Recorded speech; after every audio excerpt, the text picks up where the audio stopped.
भाजपा में अगर आप लड़िएगा, भाजपा को आईना दिखाओगे, भाजपा से सवाल करोगे, तो इस तरह का काम तो होता ही रहता, कोई नई बात तो है नहीं।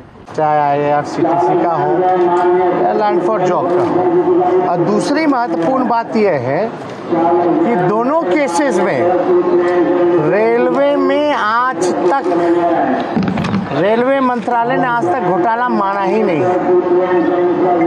मतलब CBI को ही स्वप्न आते हैं कि घोटाला जो है हुआ। ऐसा क्यों? पूरा देश जानता है कि Lalu ji as a rail minister, known as a management guru, और 90,000 करोड़ का मुनाफा लालू जी ने रेलवे को दिलवाने का काम किया। उनके नेतृत्व में रेलवे 90,000 करोड़ का मुनाफा जो है वो किया। और चाहे केंद्र मंत्री हो या राज्य में मंत्री हो, चाहे प्रधानमंत्री हो या बिहार किसी प्रदेश का मुख्यमंत्री हो, वो किसी को नौकरी दे ही नहीं सकता है।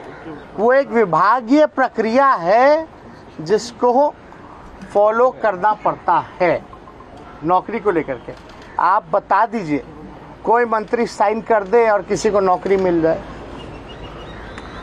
तो घोटाला किस बात की भाई?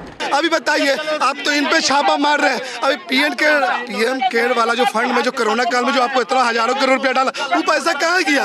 उसका हिसाब नहीं देते हैं, सिर्फ लालू यादव से हिसाब मांगते हैं। कभी जमीन ले लिए, कभी नौकरी दे दिए, क्या मतलब है? देखिए, झूठ मूठ का परेशानी किया जा रहा है। एक बूढ़ी माता है, एक हमारे लालू जी बीमार है और उनके घर पे छापा मारा जा रहा है, क्या मतलब है?